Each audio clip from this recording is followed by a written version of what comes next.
Good morning, good afternoon, and good evening, teachers around the world. Welcome to this second workshop from our series. I'm Luis Enrique Vanegas from TOMi Digital, and get ready to learn how to implement learner-centered teaching. We're going to be talking about active methodologies today. Welcome.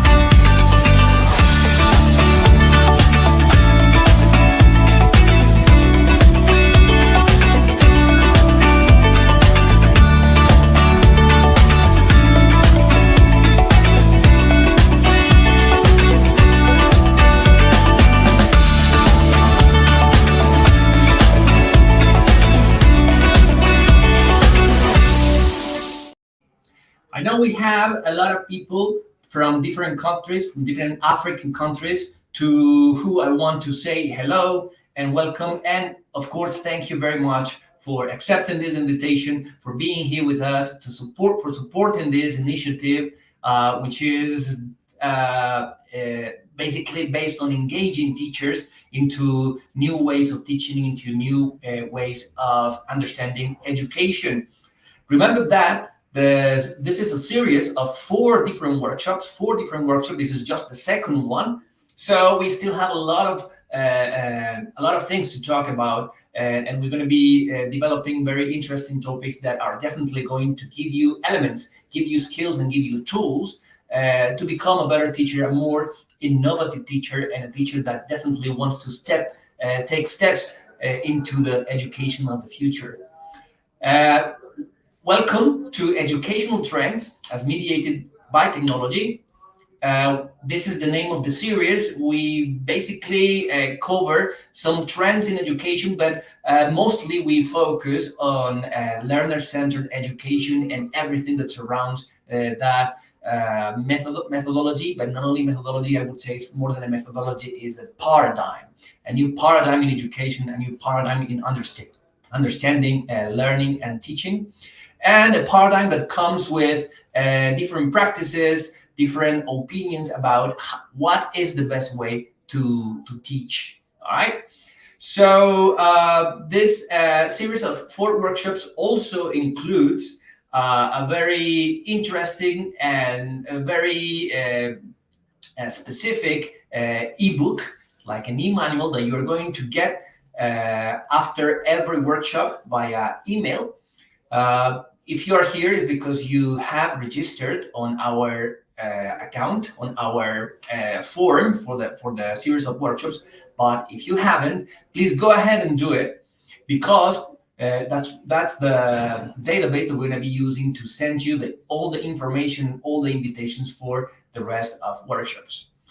I also want to tell you that today we have a very special guest. Today we have a teacher from the country Zambia, a teacher that has been part of this initiative of reaching out teachers in Africa, and it has been very supportive.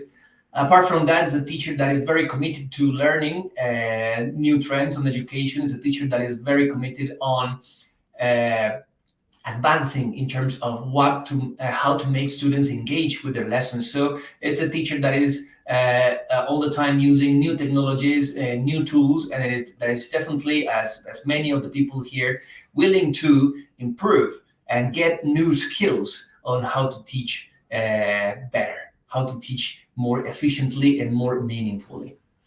I want to say hi, so please let me know who is here. Let me know where you are from, where you are located. I can see there's a lot of people from Kenya. We had a lot of people from Kenya in the last week. A lot of people from Kenya arrived and registered, which makes us very happy. So people from Nairobi and other cities in Kenya, welcome. Also, we have a big lot of people, teachers from Ghana, Ghana is definitely one of the countries that have received us, that has welcomed us in the best possible way. We also have a very good friend there, Mr. The teacher Abdul Fattah Ibrahim, to who I say hello and thank you. He was here with us for the first workshop 2 weeks ago, and he's definitely one of those teachers that you always look up to because he's always doing good things, and he's always trying to help other people and to help the community, and we value that very much. Also, our special guest today is from Zambia, so I know there's a lot of people from Zambia here. Please go ahead and leave me your comments. Just tell me where you're from and tell me why you're here, just why you want to be here. All right, so let me just tell you a little bit of the dynamics, what's going to happen today. So we will be discussing learner-centered education, but basically today we're going to cover the how, right? So how to implement learner-centered education. It's a big question. There's a lot of things to say about that, but we're going to focus on a specific item, a specific topic, which is active methodologies. So today we're going to be talking a little bit, not fully, about active methodologies, but I think that's the dynamics of the workshop. The idea is not that we cover everything, we just speak for a long time and say things. The idea is that we can interact, that we can hear you, that we can read you, that we can discuss on some of the basics of different active methodologies, and that we can get ideas on what to do next time I'm in front of my students. All right, so get ready for that. In a moment, I'm going to share with you the ebook, and I'm going to explain what the ebook is, how the ebook is designed, and why we are considering these questions. What is learner-centered education? Why to implement learner-centered education? And today, how can we implement learner-centered education? Also, a very important reminder, we are actually issuing certificates for the attendance to these workshops. So there's two different ways. You are going to get a diploma, a certification, saying that you attended every one of the workshops. So after every workshop or during every workshop, I am going to be sharing a link where you can mark your attendance, and all the people that mark their attendance on that link, on that form, are going to get a diploma saying that you attended that specific workshop.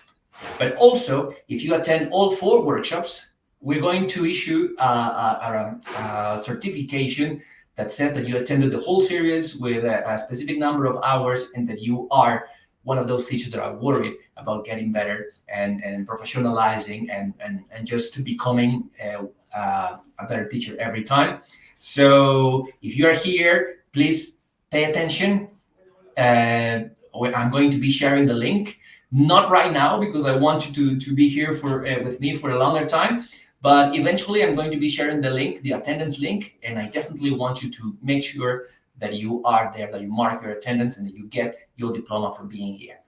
Also, we're going to use our platform, TOMi Digital. Is the platform for teachers that from the organization that represents me and that represents this series of workshops, TOMi Digital. And we're going to be sharing a lesson that we constructed specifically for today's topic. And we want you to participate and want you to make part of that exercise. But that's coming later. Let me just tell you that the idea or the purpose of TOMi Digital is to be able to create a community in different countries in Africa, that of a community of teachers that are committed to better education, to make sure that the exercise of teaching becomes more engaging for students. And we want to do that by giving you information, but also by giving you tools and new ICT that you can use in the classroom. So if you haven't created your account, go ahead to TOMi Digital, take a look at it, and see what you can do with that. All right, so in order to start, let me just let's just take a look of our ebook. Here we go. Here it is. Perfect. Educational trends as mediated by technology. Let me just say that this ebook has been built in a very interesting website. Is a very interesting one of those newer ICT tools that is called Geniali, which I definitely recommend you to take a look at. If you're a teacher that is interested and has some skills, in technological skills, it's definitely something that you're gonna love. You're gonna be very engaged to using it. So over here, we are proposing 4 different questions. All right. So why implementing the paradigm of learner-centered education? Who is responsible for the implementation of learner-centered teaching? How can this paradigm be implemented? And when should this paradigm be implemented? Those are the 4 questions that we want to cover on these 4 workshops. However, it's not that we are going to do one by one, because actually on the first workshop, we covered the reasons why teachers should be interested on implementing a new paradigm in education, and also who is responsible. If you didn't attend that workshop, the workshop is on our YouTube channel.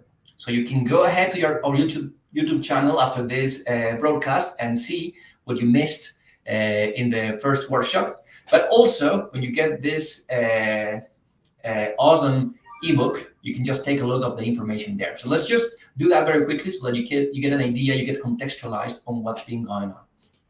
So why implement this paradigm?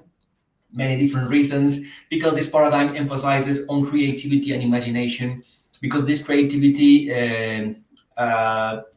works on growing the HOTS, the high order thinking skills that are they depend, of course, a lot on the development, the physiological, the biological development of students, but also it's definitely important to take them into consideration because they also make part of what makes a person think critically, right? And evaluate and assess and make decisions and support their thoughts and just make sure that whatever they do in life is well informed, is the best decision, is something that is going to be good for them and for society. So many different good reasons why we should be thinking about the high order thinking skills, or the HOTS. What to do when you don't know what to do? So it's a good question. It's a good way to determine what is intelligence. So intelligence is something that you do, something that you use when you don't know what to do. So teachers should not worry so much about teaching their students what to do in specific situations. It's important, it is, but also to see that there's even if you don't know exactly what to do, you can use your intelligence, you can use your education to decide what would be the best cause of action. All right, to better the school climate, definitely a good idea, a good reason why implementing this paradigm. To create meaningful experiences, to vary the classroom layout or organization, to introduce new elements to the classroom and to education, to use technology in the classroom, many possible reasons. To better the teaching dynamics, so we're talking about the relationship between teachers and other teachers, so to create cross-curricular and interdisciplinary approaches, and to invite teachers for team teaching. What can we do together? How can we make our subjects get together for the good of our students? And also to work for a content in education that is pertinent, relevant, and meaningful. There's much more information over here. I definitely invite you to go ahead and take a look at it, think about it, maybe make an evaluation and assessment of what you are reading, investigate, research a little bit more about the topics, and get ideas on how to become a better teacher. Who is responsible for this implementation was also part of workshop 1. We basically decided to introduce these 3 responsible agents for the implementation of the paradigm.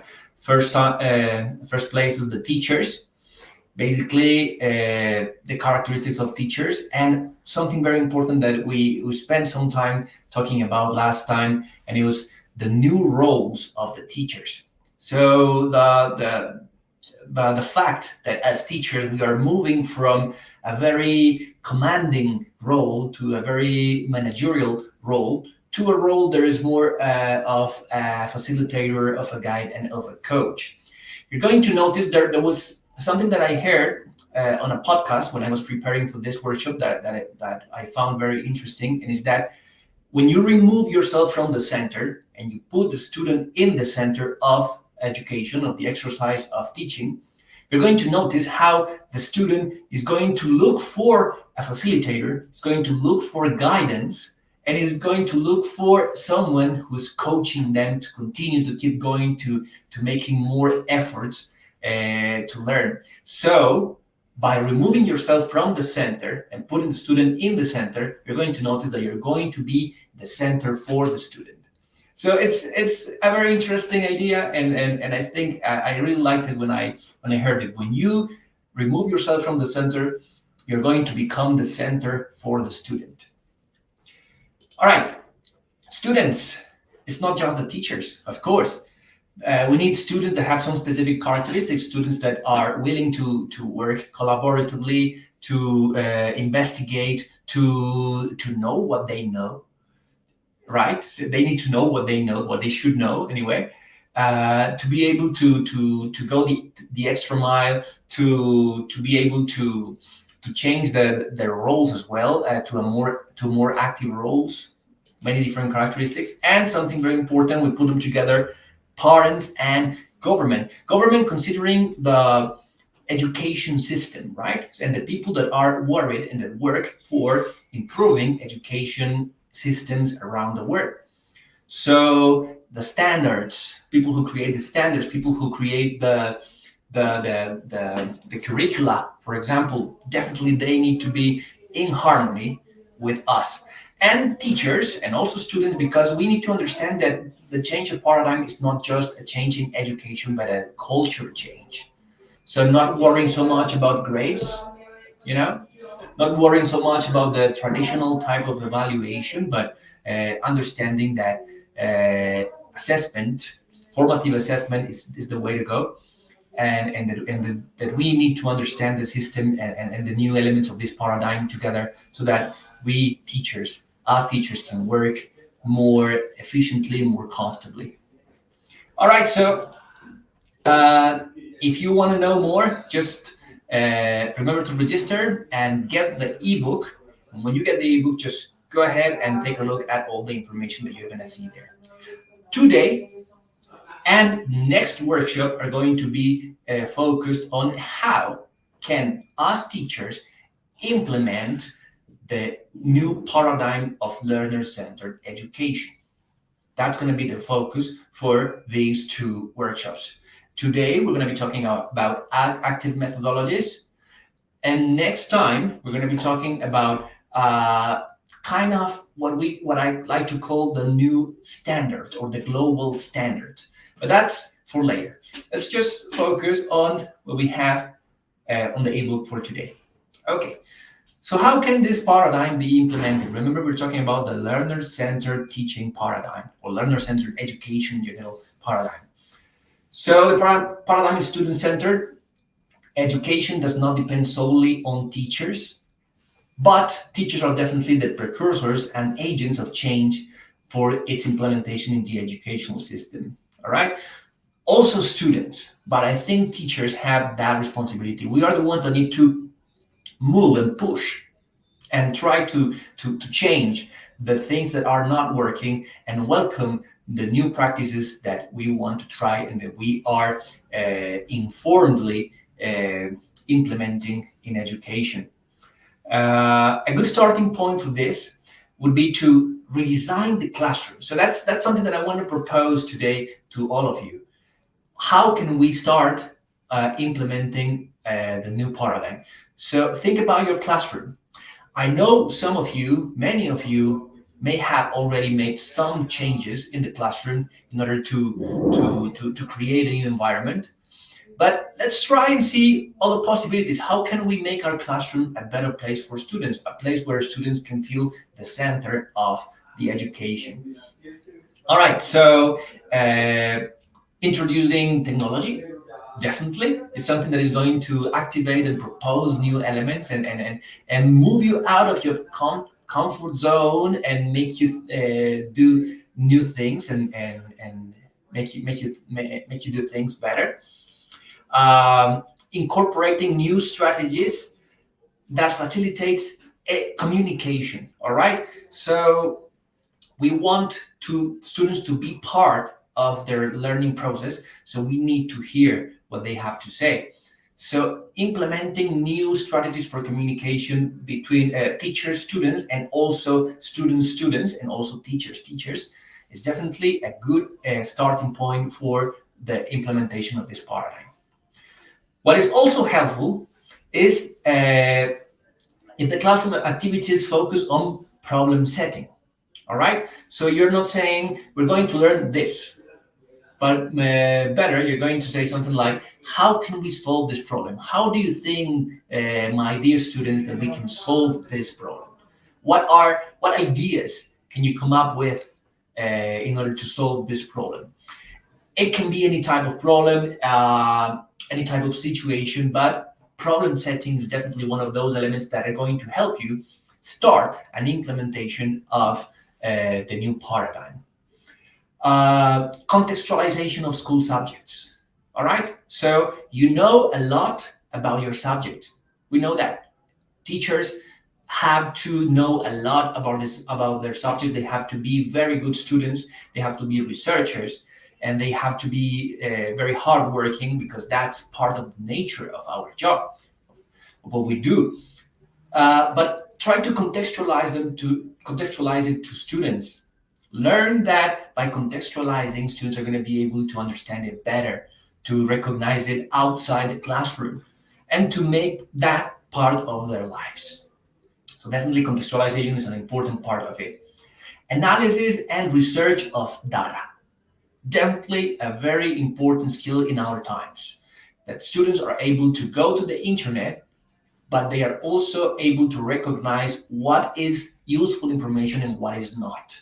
All right, that they are able to, that they know that there are people every day trying to find solutions to problems, trying to find information, and trying to advance in terms of the solution of situations and problems in the world, and making our students be part of that. Definitely a very good, important, and very good skill for students nowadays. Information that is trustworthy, like creators or writers that are trustworthy, and definitely information that comes from good sources, like standard and definitely well-informed sources. All right,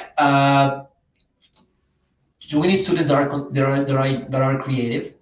Definitely, we need students that are always willing to propose ideas and to contribute with new ideas, and to see from different perspectives, to see the situation from different perspectives. All right, and that is what we call creativity. Creativity is not something that some people have.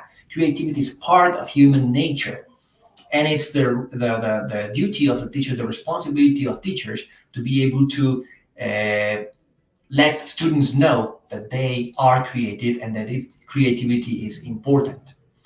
Also, collaborative work. We need students that are able to collaborate, not only working in teams, not only teamwork, because teamwork may be everyone doing the same, but collaborative work is actually everyone putting what they do, what they know, in terms of solving a problem within a group of people. All right, so collaborative work means that if I know something, if I know about music, so I know that music can create a means for transmitting an idea, for example, that music can be a good way to understand, for others to understand an idea. So I'm going to contribute with what I know I can do to a process of solving a solution, even though I do not know how to solve the problem in general. All right, but I know what I have to do. So working collaboratively is also a good part of the implementation. All right, so this is important because we want students to feel involved. All right, we want every one of students to be involved. Not very long ago, we used to talk about individualization of education. I would say it has changed a little bit now, because now we don't talk about how we need to separate the students, but actually how we can make students work together. So more than individualization, it's about recognizing the values of every one of the students, and recognizing or considering that every one of those students need to feel involved in order to participate effectively and in order to learn meaningfully. So definitely something to consider. I actually want you to consider here that we are creating our path towards how to introduce active methodologies. So basically, all this works in favor of using new methodologies in the classroom. And that's what we're going to be talking about in a minute. But before that, I want to propose a very short exercise. I want you to, at home, follow my instructions. I want you, you can close your eyes if you want. That would be, it's good for some, but if you don't want to, it's okay. But I want you to think of you as a child. I want you to think of you as a student. All right? A young student. Good? Okay. Now, I want you to picture yourself in a classroom that you liked. In a classroom with a teacher that you liked, that you remember very positively. And I want you to feel again what you felt when you knew that you were involved in the classroom and you were part of the learning process. I know all of us, every one of us has something in our mind right now, because this paradigm is definitely not new. It's just a matter of trying to remember of that teacher that made you feel good, or that class, that specific lesson that made you feel included, and made you feel that you knew something new, that you learned something new, that you were actually enjoying learning things. And that is the paradigm that we're talking about. So we're not saying that we are inventing or creating something out of the blue. This is something that has been there for ages. If you think of the Greeks, you're going to remember that, you're going to know that they actually proposed a type of education that was based on questioning and based on discussion and based on finding solutions together. If you think of Einstein, you probably know that Einstein once proposed that creativity was more important than intelligence.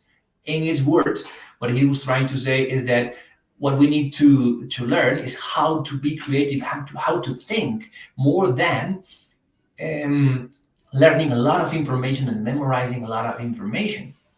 And Plutarch, for example, another philosopher, he once said that we are not vessels to fill with the content, but we are more like wood that needs to be ignited.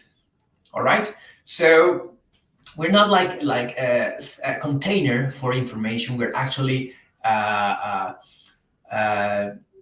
being that needs motivation in order to start working properly, in a way, and that is the type of education that we want to recall right now. What do you think about that? What is the new paradigm for you.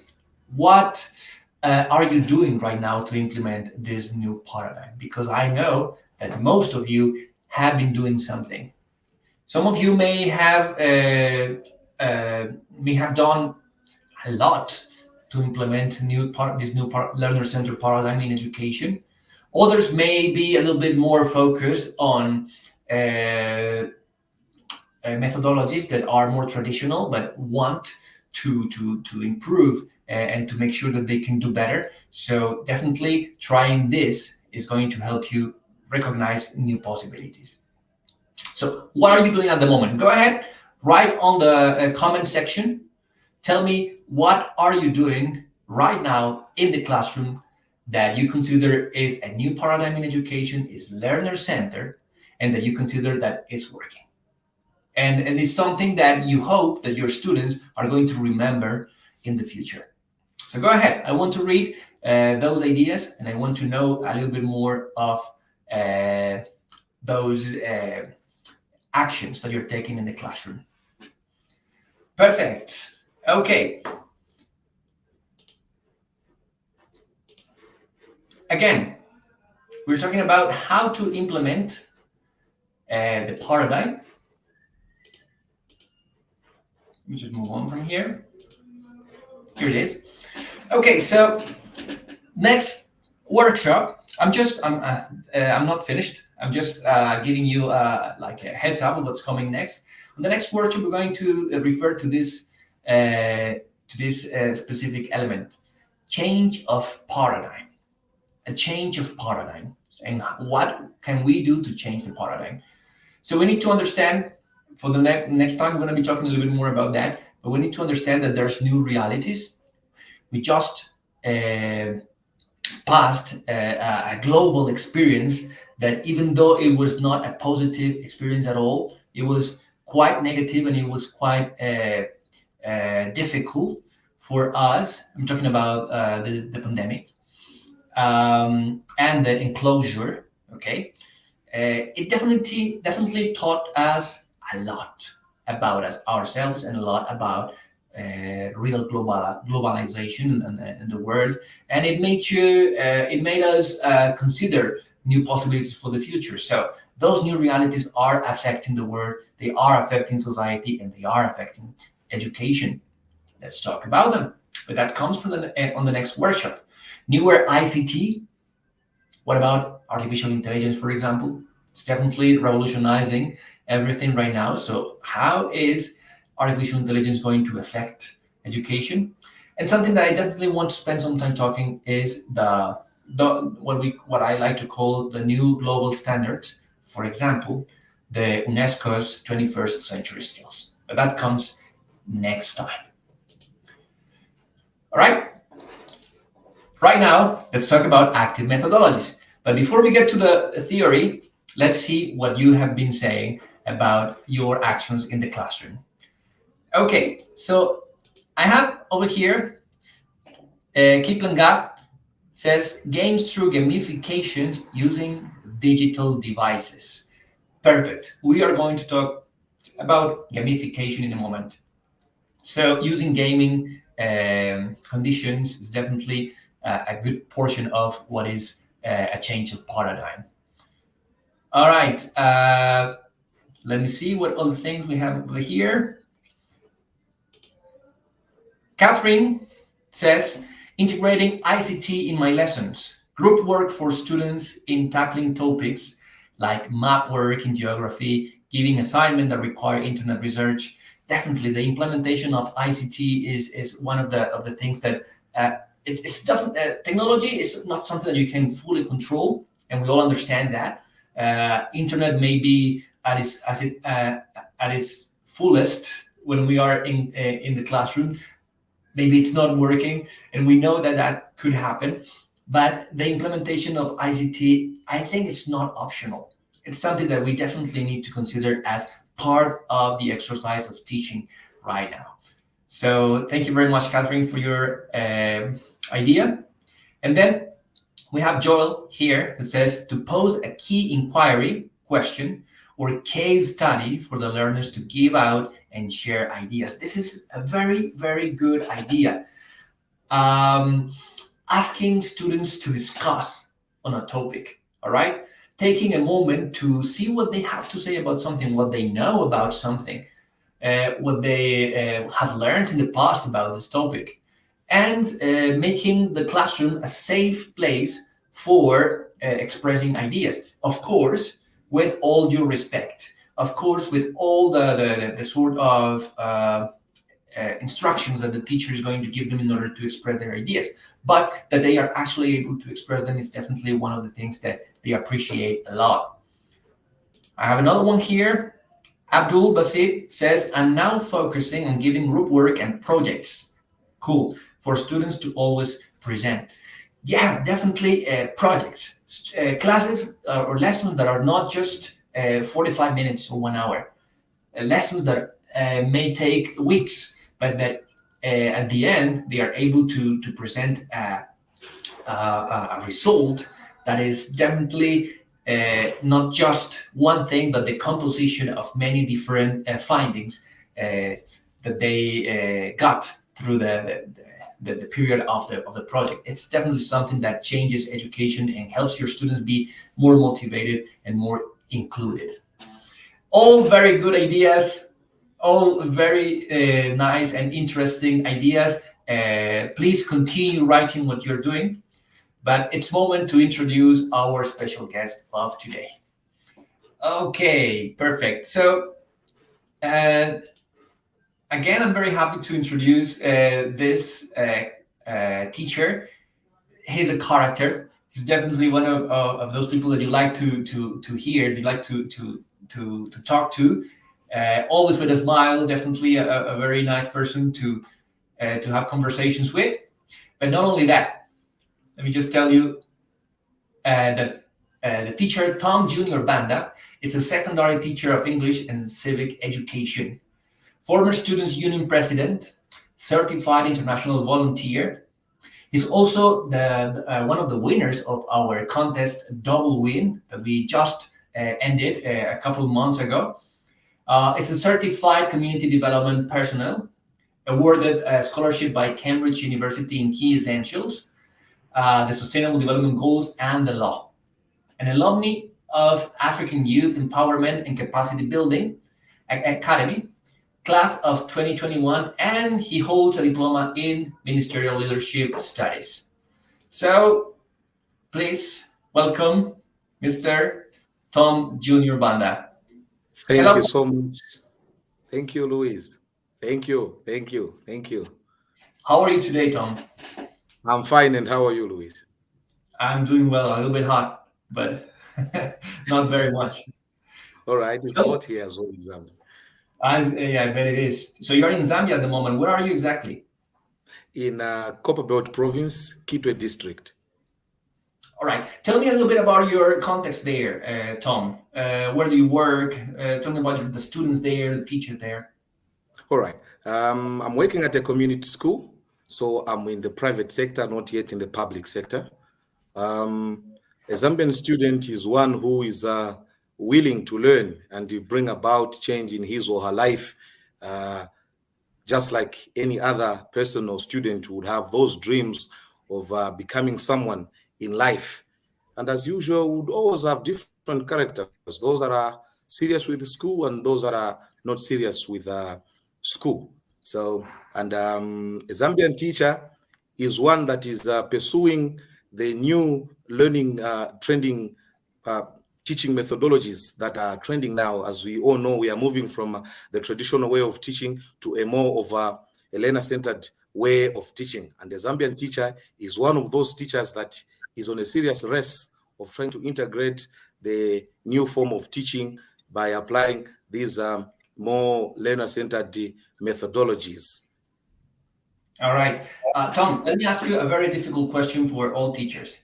What do you think your students enjoy doing in order to learn? All right. Personally, recently, I've discovered what they do enjoy when I'm delivering my lessons, either in English or civic education, when I challenge them to to do the group works, a research work, there it becomes more interesting because they they come out according to the information they've researched on a particular question that I've given.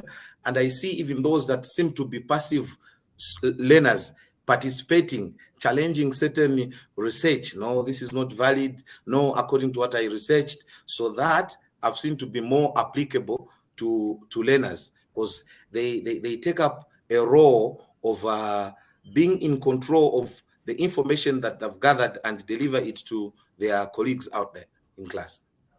Thank you very much, Tom. One final question. Yes. How do you think your country, Zambia, is working in terms of implementing this new paradigm? All right. In terms of implementing these new paradigms, Zambia as a nation and our current government, they're doing their best in helping us. Of course, it's a process. It's not something that can be achieved in a day, but they're doing their best. We have seen that we have free education. Of course, it has its own disadvantages, but the advantage part of it is that who have more citizenry who are educated. And we have ICT as a compulsory subject in the junior secondary. So that, of course, it gives an opportunity for learners to get on a computer, get to learn through projected mediums, through work given on the internet. So as a nation, we are as well running towards a sound and in fact effective teacher of the 21st century that suits the new methodologies that are trending. Yeah, I think that's going on all around the world. It's I'm located in Latin America. I'm located in Colombia, and with the organization with TOMi Digital, we have a very big community in Latin America at the moment, and we know this is happening in all countries in Latin America: Guatemala, Mexico, Argentina, Honduras, El Salvador, Colombia, Venezuela. Many different teachers researching, the government's working very hard in order to implement these new elements. So I guess we're going to be seeing results very soon. Exactly. All right, Mr. Tom. So it's your audience now. Please tell us a little bit about active methodologies. Fantastic. Thank you so much, Luis. Hello, guys out there, teachers, professionals, veterans in the teaching profession. I'm humbled to be granted this opportunity of talking to you. I'm not a master. I'm a student. I'm still learning. So I'm just going to share a few active methodologies that we can engage. Some of you, I believe you have already started implementing them. I saw good comments coming through our way there. That's fantastic. It shows that an African teacher is not left behind, but is so much on a race of trying to find more applicable and appealing methods that can bring about learner participation in each and every lesson. Moreover, it is any teacher's desire to see his or her pupils participating in the lessons, and not only that, giving good results by the end of the day. So quickly we get into business. Are we going to look at the other active methodologies, which is gamification? Gamification. Quickly, I'll ask, what is gamification? Can I get some comments? Gamification. We are teachers, you know, and an active class is good to be there as a teacher. An active class gives that energy for a teacher to, all right, that one's coming from Joshua, giving them assignment to research as a group or individual work. Great. Can we have any comment on what gamification is? I think is Ismail. He had posted something previously commenting on gamification. So we move on. Oh, fantastic. There's a comment here. Gamification is adding game mechanics into non-environments like education in order to increase participation. The goal of gamification in the classroom is to engage with learners, to invite them. Great. To collaborate, share, and interact. That's what gamification is about. Gamification aims at putting the lesson in a more interactive way, which is in form of games. For example, I teach English, like I earlier mentioned, and civic education. If I want to have an interactive and use gamification as a method, as a teaching method on my particular lesson that I'm delivering, I would say I want my learners to do spellings. I would use Scrabble. Then what I would do, if I want to make it more interesting, as in a way of using gamification, I will give them time to say, per spelling, you earn 2 points. And maybe I would put up a minor award. Say, okay, for the next 2 days, a group that is going to win, for the whole of this running week, the group that is going to win is not going to sweep the classroom, but the others that would lose will be the ones sweeping the classroom. So you'd see that would bring the learners together, put their heads together, and quickly, as they're interacting, they are also developing their skills in knowing spellings through gamification.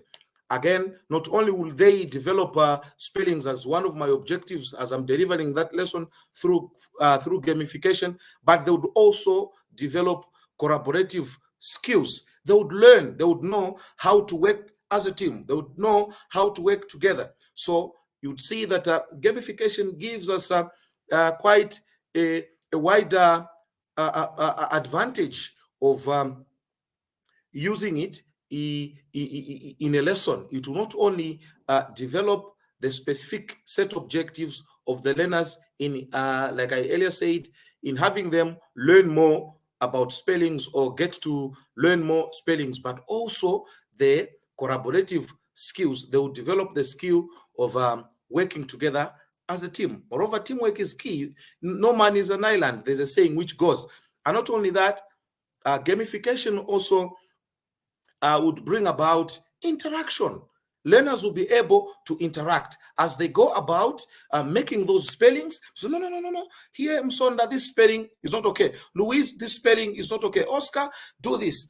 By the end of that lesson, you'd see that they would have gotten to know each other more even previously, because they'll be able to tell the skills and the abilities of one another. Fantastic question there coming from Joe. Comment from Joe. He says, giving a game activity to have a role, play, and participate. Great, Joe. That's good. Keep it up. Fantastic.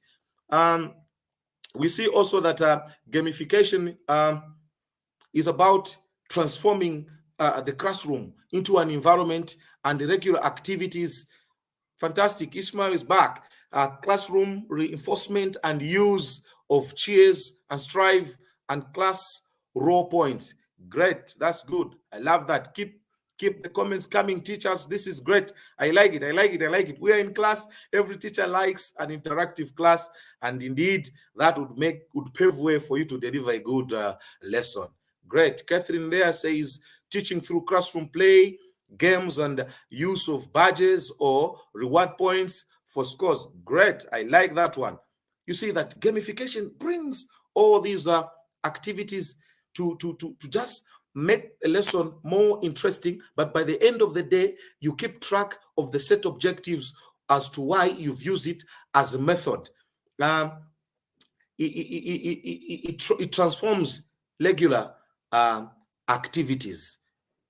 It might seem to be regular, but if you use the method of gamification, that would give the attention to the learners to comment, to participate in a lesson. And by the end of the day, you discover that you have a more active class that is putting in their best. James says, I'm using the PHET interactive simulation. Students investigate scientific phenomenon on their own through my guidance. Excellent, James. That is it. We need a more interactive, a 21st century teacher is not just a dormant teacher, but is one who is here and there trying to see and find what best teaching method can I get to bring to class and have my learners participate in it, and by the end of the day, have the set objectives being met. Gamification also, it requires creativity, collaboration, and play. There are numerous ways to bring games and playing into the classroom to promote learning and deepen the lessons at large. So you discover that it takes creativity as well. There's a part also on a teacher.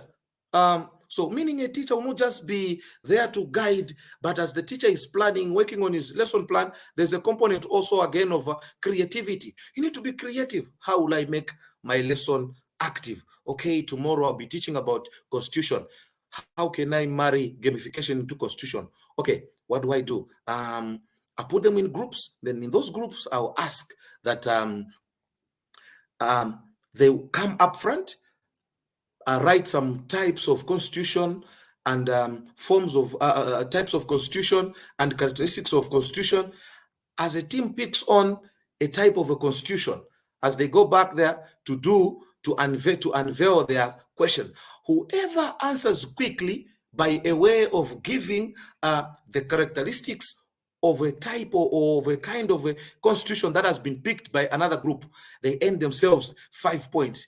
So it will be interactive. It will be like it will be a game rolling, as well as information is being sent to the students. Understanding is there, interaction is there, collaboration is there, creativity is at play, and the teacher, of course, is there giving guidance as usual. So that's about gamification. You bring games to class and just have them play around with the learners. Of course, it has to be in line with a particular lesson that you are delivering as a teacher. And having looked at gamification, we'll also look at the other interactive method of teaching, which is the design thinking. Design thinking. Quickly, teachers, what is design thinking as an active method of teaching? Design teaching. Who can just quickly give us a comment on design thinking? What is design thinking? Design thinking. Design thinking. Yeah. Let's keep the comments rolling, teachers. Come on. I know we are all equal to the task. I'm not the master. We are sharing the experience. We are sharing the little knowledge that I might know. You're not too clear about some of these methods. You've been using them without fully knowing. But as we are interacting like this, we are getting to know and learn more and more on some of these teachings that we've been teaching methodologies that we've been applying without having a full understanding of them all.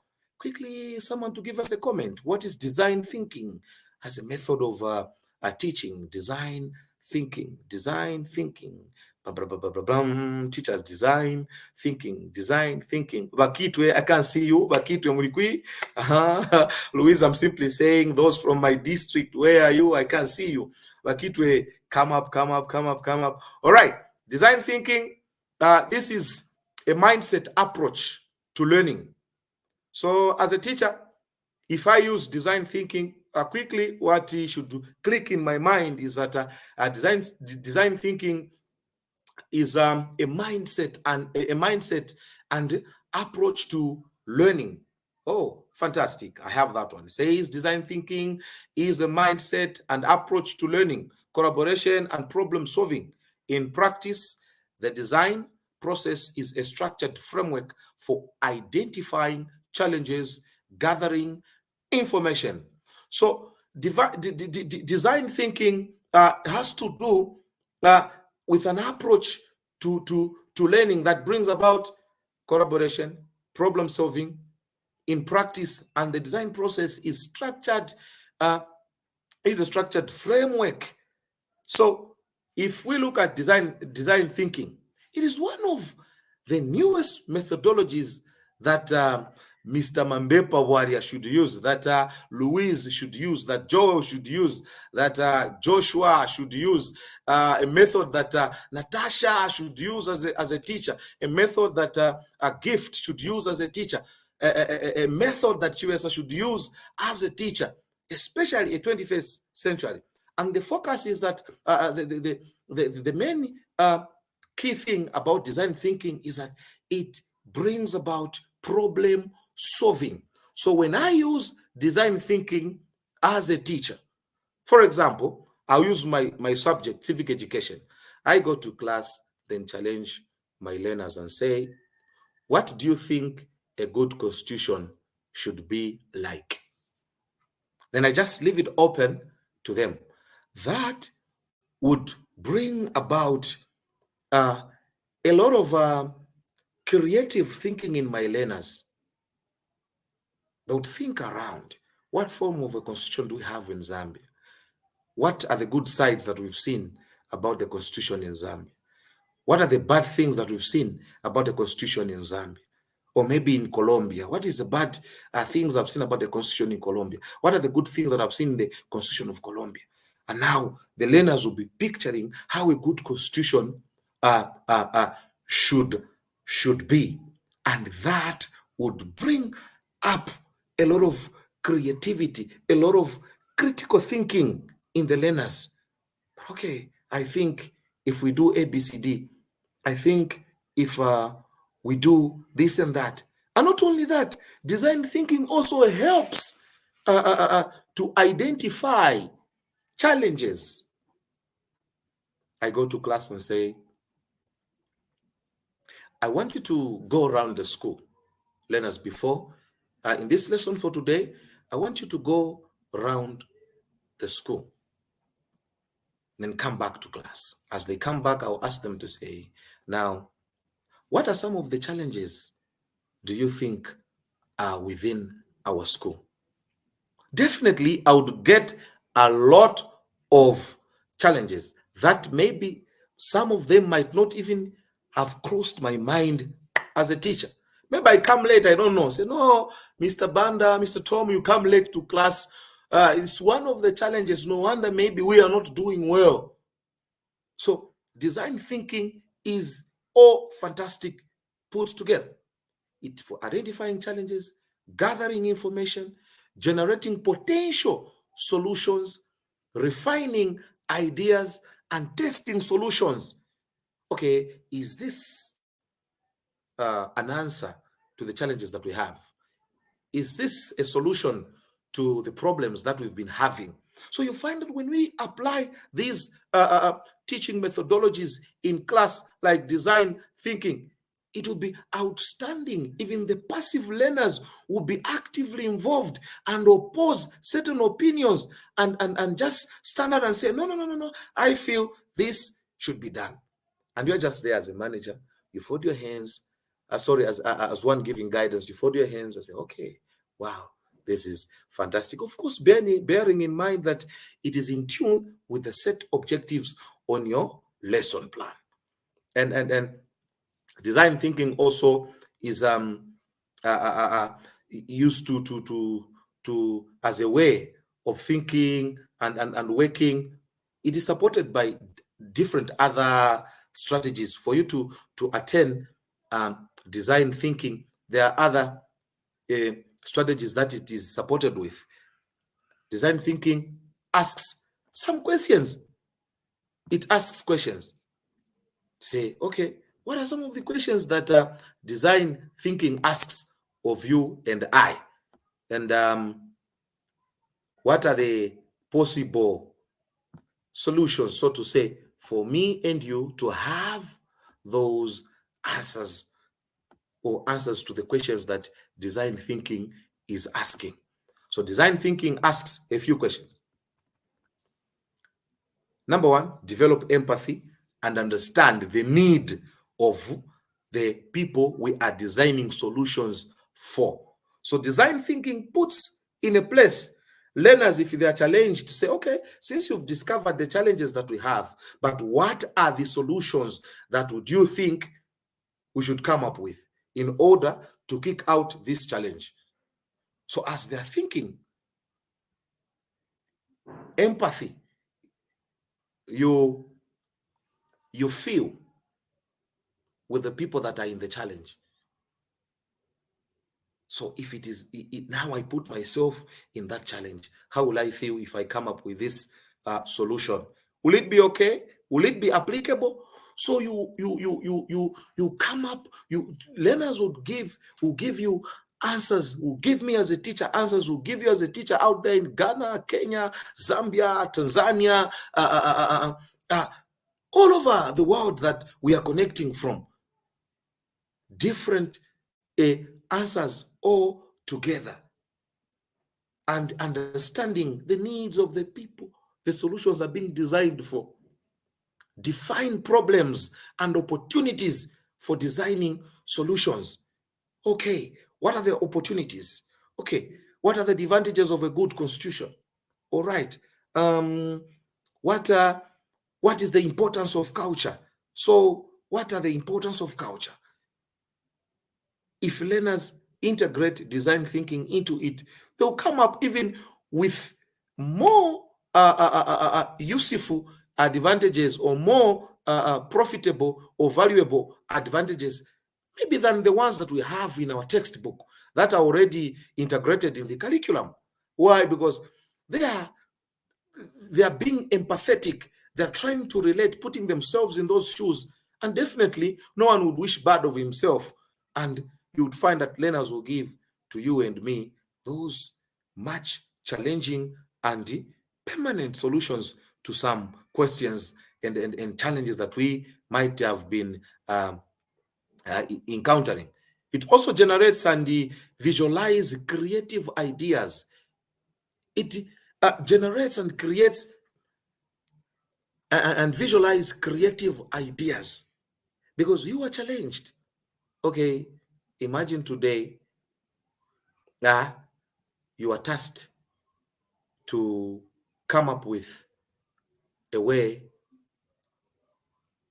on how we can kick away poverty. And how you sit down, you think through. That's design thinking. What approach? How will I go about it? So there will be creativity. You visualize your idea. You see your idea being implemented. How many are being helped around there? Or maybe you are tasked to say, no, Louise, Wadia, Joshua, sit together. Gift, Natasha, we are giving you a task to change the Colombian curriculum. It's not something that you can just do overnight, but you visualize, you think through. Fantastic. Agnes there is saying design thinking promotes critical thinking and problem solving. Fantastic that it is. Design thinking promotes critical thinking. You think critically each step. Okay, if I do this, what will be the implication? So if a learner says, okay, if I say a good constitution should be flexible, it can easily be changed. But what are the disadvantages of it being too flexible? Maybe people with selfish agendas, when they come in power, they would easily manipulate it. So there is that critical thinking on how best you can have something tangible, valuable, and lasting a test of time. Such comes up when our learners are challenged in that way. Also developing prototypes. You put up, maybe for teachers that do geometric and mechanical drawing, I don't know how you call it, Louise, in Colombia. Here in Zambia, we call it GMD. Usually, these are learners that mostly aspire to become architects as they build on their career and so on in the engineering sector. You'd find that they will build up a prototype. Okay, make a design of a hotel. They'll design it, a complete building, and whatever the learner is creatively thinking to put up. Maybe I want it to have timber grass. I want it to be covered in to be in a hidden place, or I want it to be put on an open area. All that is designed, and it is put as a complete building, a prototype, before an original one is built from the scratch. Design thinking as a teaching method brings up that. Design thinking as a method, as an active method of learner-centered, it brings that. So you see that there's potential that is coming out from the learners. They are able to visualize and just put it on display. You know, what I think is this. I just want it to be like this. I want the entrance to look like this. I want the doors to be made out of marbles. I want this building to be the most outstanding. I want it to have certain writings on top, just like that. It is a prototype being birthed from teaching active methodology. And quickly, it also gives a test of solution and feedback. You can do a minor research and receive feedback. How are people responding? If I'm thinking of this, then let me try to do a little of a research. For example, I do civic education. I go to learners and say, okay, today I'm giving you a homework. I want you to go home. Since it's a Friday, let's assume it's on a Friday. Since it's a Friday, so this homework is a research based. What I want is you to go around in a community, ask a minimum of 10 people on how you want the Zambian democracy to be like. So as they go out, they'll be able to get opinions from different people, different answers. And now, as they come back to class, I'll challenge them and say, okay, guys, what I want now, what are you thinking personally as an individual? How do you want us to our democracy to be as Zambia? So definitely, their answers will be more practical, will be more applicable because they have been challenged by the research they've carried out, their different opinions. So they would make a more sound decision or a more sound or valuable decision on a kind or a type of a constitution that we would want to have in existence. Okay, teachers, a few comments before I invite Louise. Just a few comments. Louise? I'm here. I was listening to your lecture. Thank you very much, Mr. Tom. Very, very illustrative, and it's definitely good to have a contextualization of what it is in the classroom actually, right? Thank you. Very quickly, just a quick reminder, the attendance sheet is already going around the comment section. So please go ahead, use the link and mark your attendance. You're going to receive a diploma for this workshop. And if you attend all 4 workshops, you're going to get a certification for the time that you were here with us learning about the new trends of education. I want to mention, to remind some of the key concepts that Mr. Tom, the teacher Tom, has been saying. Communication, definitely a key element in terms of what we want for the people of the future, for our students. We need people that learn how to communicate effectively. It's part of what we are, and it's part of what the world needs right now. Critical thinking, yeah, definitely one of the key concepts, and a concept that, although it's not new, I think we are starting to understand it better and to apply it better in the classroom. Collaborative work, definitely another one of the elements that has been repeated in your lecture and part of the active methodologies, and also creativity. So there you go, the 4 C's that we want for the education of the future, and we're going to talk a little bit more about that in the next workshop. But for the moment, I want to refer to some other methodologies or active methodologies to cover today. So the first one is project-based learning.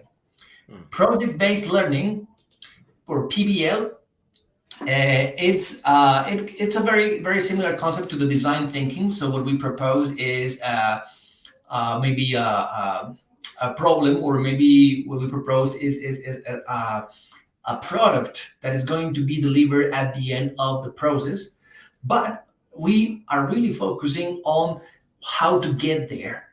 Okay. Once I remember a very good one of my partners. She was a social science teacher, and she wanted their students to learn about and to research about civil wars. So she thought, why don't we do this an artistic bit, like an artistic approach? So what she was interested was that their students constructed an interactive map with different countries that historically had civil wars. So the students ended up presenting very interesting maps, very artistic maps. Some of the maps were a little bit kind of like you could feel that they put their effort, but not only their efforts, but their passion and their artistic means into it. And also you could get a lot of information, and this information was given through the ICT. So you need to get your phone and just like read the information through some QR codes, and it was crazy. But the most interesting thing was that students actually learned a lot about civil wars. They learned a lot about geography. They learned a lot about culture, other cultures around the world. They learned a lot about history and how the civil wars had occurred and how the civil wars had changed the constitution of these countries and the culture of these countries, just by making an artistic map. So that's the interesting thing. You do not really need to focus on something that is specifically given by as a goal or as an objective, but you can actually use the objective to propose something that is most engaging, that is definitely much more, it's much closer to the students' realities, and it's going to engage them more into working for it. Not all the students were researching, not all the students were designing, not all the students were writing the paper, but all of them needed to know what was going on.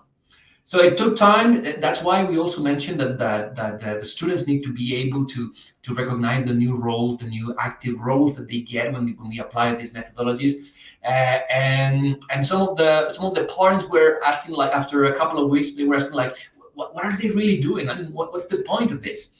However, eventually, some of the parents actually came to school and saw this presentation, and the whole school was going around the presentations, and they were just like observing that as it was actually an artistic exposition.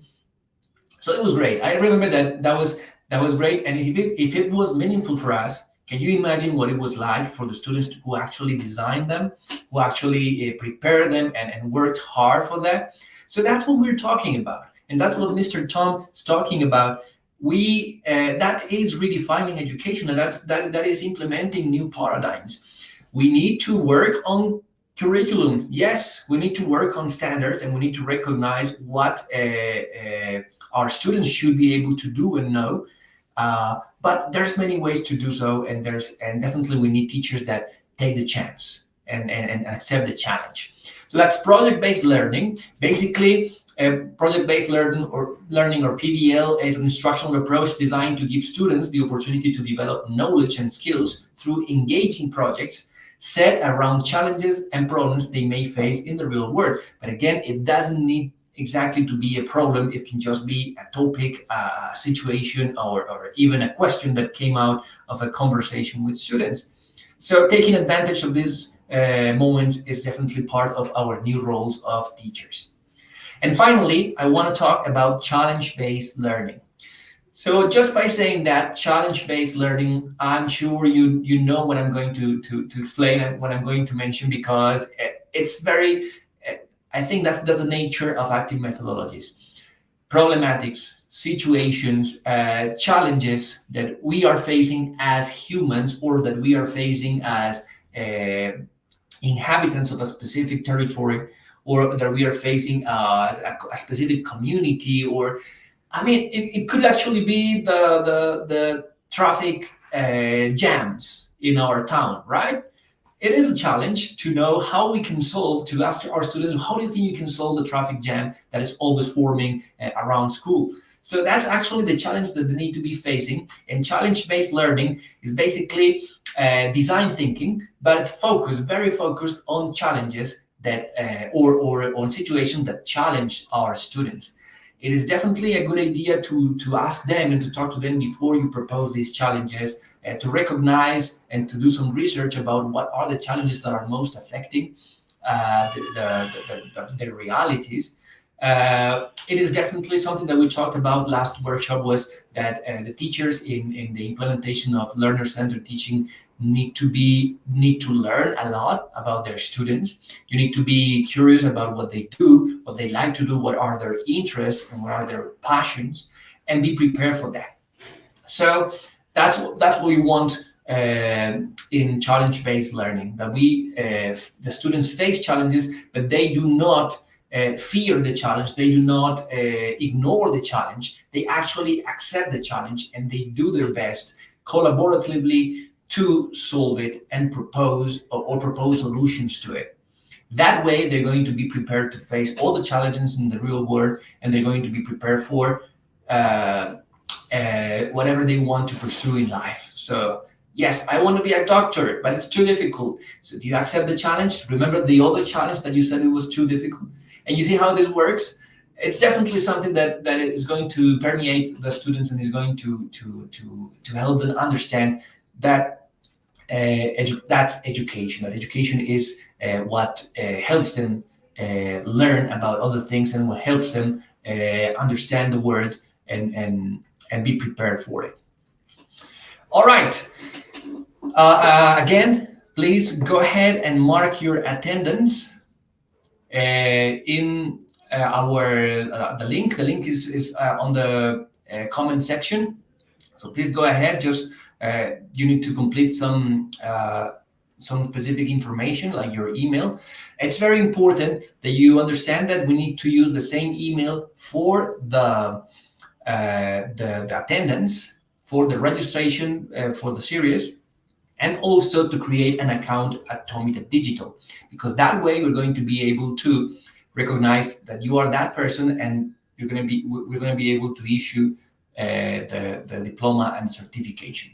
And also because, and this is actually a surprise. This was not supposed to be today, but I can hold it.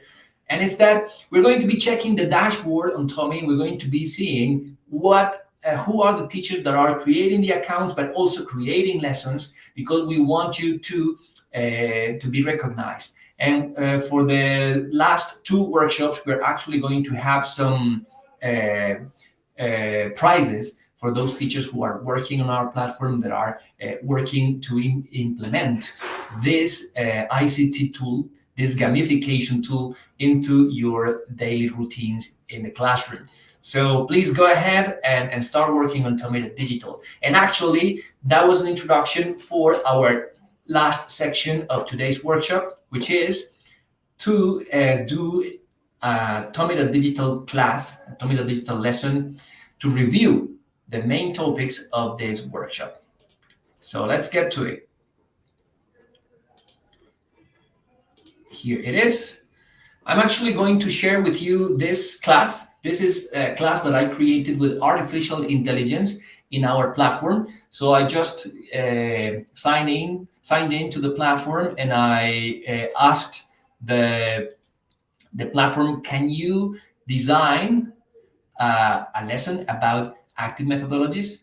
So actually, this was the proposal of the artificial intelligence. I just had to check the information, make sure that the answers were correct, and I added some extra information by editing, and also added some extra resources. If you want to know how to do that, just go ahead, subscribe to our YouTube channel. You're going to find a lot of tutorial videos there, and we're going to continue doing some of those tutorial videos eventually, so that you can use our platform for gamification, for flipped classroom, which is another active methodology, and implement these new ICT tools in the classroom. So for the moment, here it is. What I'm going to do is to show you a little bit of what it's like, but I'm going to go ahead and say study again if you are a student. You can also play it if you are a teacher, and you can include your students when they use their smartphones or tablets or other computers. They can just participate of the classroom, of the lesson, and sorry, and that is going to help them participate and actually in real life, in real time, answer the questions on what they think. So, Mr. Tong, can you help me with the first couple of questions? There you go. Please go ahead. Okay. Which of the following is not a key concept of active methodologies? Which of the following is not a key concept of active methodologies? I come again, class. Which of the following is not a key concept is not a key concept of active methodologies? We have A, student-centered learning, B, teacher-led instructions, C, collaboration learning, D, problem-based learning.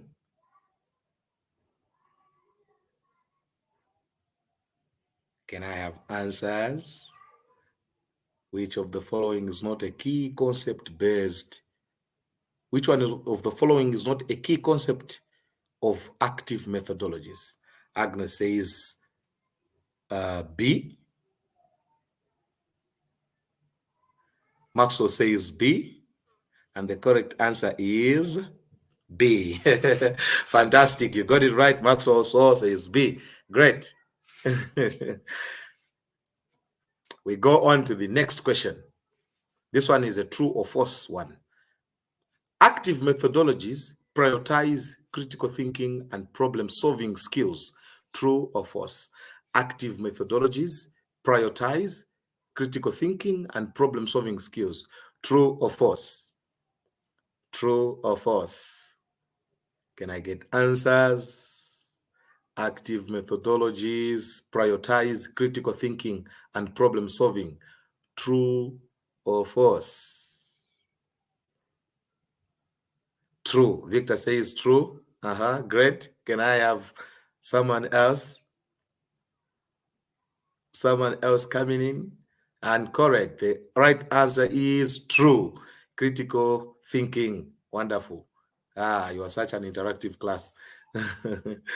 The next question says, what is the main goal of active methodologies?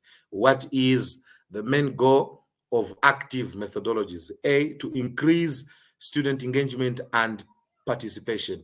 B, to eliminate traditional teaching methods. C, to reduce student workload. D, to promote rote memorization. What is the main goal of active methodologies? A, to increase student engagement and prioritization and participation, B, to eliminate traditional teaching method. C, to reduce student workload. D, to promote rote memorization. Teachers, can I get answers rolling? Grace says the answer is A. Any other different answer? Who's saying no, Grace? Who's opposing Grace's answer? And the correct answer is A. Fantastic, Grace. We move on to the next question. You are a very good class. Wow. Okay, says active methodologies can only be applied in certain subjects, but not all. True or false? Active methodologies can only be applied in certain subjects, but not all. True or false? Wakitwe, wena kopala, I can't see you. Muliguisa, wena chipata. Muliguisa, Lundazi, where are you? Where are you? I want to see you guys. Kenya, where are you? Ghana, where are you? Come up. I want answers. And Ada Emily says false. Someone opposing the correct answer is false. Thank you, Emily. That's fantastic. We move on to the next question. The next question says, which of the following is not a benefit of active methodologies? Which of the following is not a benefit of active methodologies? A, improved critical thinking skills. B, enhanced creativity and innovation. C, higher student motivation and engagement. D, decreased collaborative skills. Which of the following is not a benefit of active methodologies? A, improved critical thinking skills. B, enhanced creativity and innovations. C, higher student motivation and engagement. D, decreased collaborative skills. Teachers, where are you? Lizzie, I can see you. Happy, I can't see you. Where are you? Where are you? Where are you? Mujomba says D. Mujomba says D. Da, da, da, da. And the correct answer is D. Fantastic, Mujomba. Your name sounds Swahili. Habari gani wewe? All right, we move on. The next question says, which of the following is an example of an active learning activity? Which of the following is an example of an active learning activity? A, filling out a worksheet individually. B, listening to a lecture passively. C, collaboratively solving a real world problem. Then D, watching an education video silently. Which of the following is an example of an active learning activity? Come on, come on, come on, class. You are such a good class. No break time for you if you don't answer this one. Come on, class. Come on, class. You want to go for break if you don't answer this one? Okay, and the correct answer is C is the correct answer. Oh, fantastic. Inusa, great. That's good. We move on to the other question. This says, in project-based learning, students are A, study theoretical concepts individually. B, memorize facts and figures. C, work on real-world problems and create tangible products. D, take multiple choice tests. In project-based learning, students are A, okay, Victor says C. Anyone else challenging Victor? I think Victor is the one who's going for break. Anyone else? Agnes comes with C again, okay? Agnes, and the correct answer is C. Fantastic. Thank you, Agnes and Victor. That's great. We move on. Another question is, what is an essential principle of design thinking? What is an essential principle of design thinking? A, following a linear step-by-step process. B, solving problems individually. C, focusing solemnly on aesthetics. D, illustrative and human-centered approach. Progress, I can see you here. Answers, progress, we want answers from you. Happy, where are you? Joshua, where are you? Difficult. This one's difficult. I get it. From the known to unknown. Simple to complex. Hello, class. Alphonse says D. Alphonse says D. Kadi says C. This is good. Agnes says A. Wow, Agnes. Agnes says A. Kadi says D. Okay. Let's see. Ibrahim says D, and the correct answer is D. Big ups to Ibrahim and Kathy. That's good. All right, we move on. Another question, class. Another question, class. This one is true or false. Keep your fingers on the keyboard. True or false? Design thinking involves empathizing. Design thinking involves empathizing with users to understand their needs and wants. Design thinking involves empathizing with users to understand the needs and wants. True or false? Natasha, where are you? Warrior, where are you? Gift, where are you? Where are you? Where are you? Lizzie, where are you? Progress, where are you? Happy, where are you? This one is a true or false. Design thinking involves empathetic. Okay. Grace says true. Anyone tell it?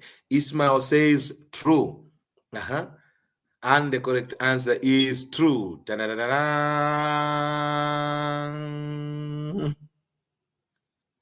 Oh, right. sorry, I put false on the thing. False. My bad. You will not go for break, Louise. You won't go for break.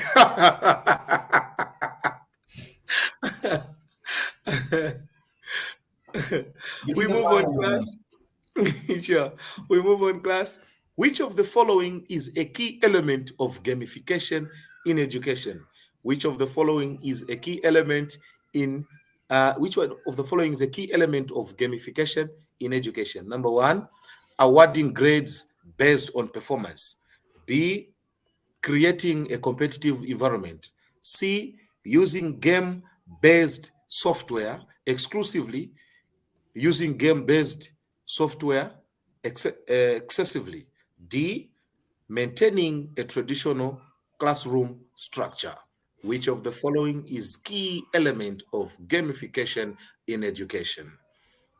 Awarding grades based on performance. B, creating, Alphonse says the answer is A. Anyone opposing Alphonse? Good. Y'all says B.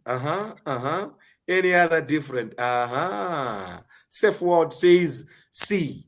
Wow. We read the answers.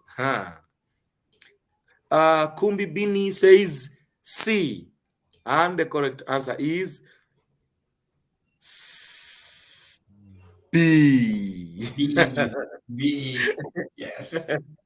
Fantastic. The correct answer is B. A good one. The correct answer was to create a competitive environment. It doesn't matter if it's online. It doesn't matter if you're using software. You should definitely not use the traditional layout of the classroom. You should create the gaming classroom, the gamification classroom, and the gamification environment. I think it was very good. I think we learned a lot today. Tom, what do you think? Yeah, fantastic. It's been an interactive class. I think the class is just applying the lesson, the topics of discussion for today. Very interactive. The learners are able to, the teachers themselves who are participants for today, they're able to push their mind and bring up answers, rolling, challenging one another's answer. That's fantastic. It has been a great time, Luis. And this is gamification, right? Exactly. It is. Yeah. It's not very, very expanded, but it is gamification, and that's what you can do with our platform as well. So definitely a good idea to go ahead and try it. So finally, just a new reminder of the attendance link. So please go ahead, follow the link, and mark your attendance there. You're going to receive the diploma for this session, and you're going to be in our list to receive the certification for all 4 workshops. Finally, I just want to remind you that there's going to be the next workshop is probably going to be in not in 2 weeks, but in 3 weeks, because there is some traveling that I need to do around with the organization. But we are going to be preparing the 3rd workshop, and I'm going to inform all of you that are registered in the series link when is the next time. It's going to be on a Thursday, same time, and we are going to try to have another of these special guests, which definitely changed the whole dynamics of the thing. Thank you very much, Tom, for being here. Definitely you brought light to today's workshop. Thank you so much, Luis. I'm highly humbled for the great opportunity given to me to talk to my fellow teachers out there. I know there are legends out there. It's a rare privilege and honor. I don't count it that I deserve it, but God has made it possible that I stand on such a platform. Yeah, definitely. And we appreciate that. And we are never going to stop thanking you for your support. One of our icons in Africa at the moment. So Thank you. I'm humbled. All right. Again, thank you very much for being here, and we appreciate all your help. Thank you so much, Team TOMi. Teachers, keep it TOMi. See you next time. All right, and just to finish, I just want to remind you that there's an ebook that I'm going to be sharing with you via email if you are registered. So if you haven't registered, please do it so you can get the ebook. But also remember that you can rewatch these videos anytime you want if you subscribe to our YouTube channel. So go ahead and find it. It's TOMi Digital Interactive Lessons, and you're going to see that there's a bunch of videos there, tutorials on how to use TOMi, on how to create an account, on how to create lessons with artificial intelligence. There's the first workshop is there, this workshop is going to be there, and the next workshops also, and all the series of workshops are going to be there for free for you. All that we want you to do is start using our platform, and that's it. You're going to love it. So it's not even something that you have to do forcefully. Our goal is to create a community in Africa of teachers that want to move towards the future and want to help their students learn better and participate of their learning process in an engaged manner, in a motivated manner. Our next workshop is going to be based on how we're going to continue talking on how to implement learner-centered education. We're going to talk a little bit about the 4 C's: communication, creativity, critical thinking, and collaboration. All right. We're going to talk a little bit about ICTs, the newer ICTs. So there's a lot of new information about artificial intelligence and artificial intelligence tools that you can use to better your education, your teaching practice, and also to make it more accountable for you, so you can get some extra time to be with your family or to study for other areas. And also, we're going to be preparing for the next series of workshops that is going to come in the next in a few months. And we're definitely working very hard to have special guests and to work on topics that are of your interest. Thank you very much. I cannot thank you enough for your support, for being here, for participating. We appreciate that very much. And see you next time. Remember, go to TOMi Digital. If you want to create an account, just find the video on YouTube. It's going to be very, very simple for you. So it takes less than a minute. So it's worth doing. Watch other videos on our YouTube. Follow us on Facebook. And also join our Telegram community if you are a Telegram user. We'll be happy to have a more direct conversation with you from there. I'm Luis Enrique Vanegas, and this is TOMi Digital. See you next time. Thank you for joining us. Remember to turn on the notification bell.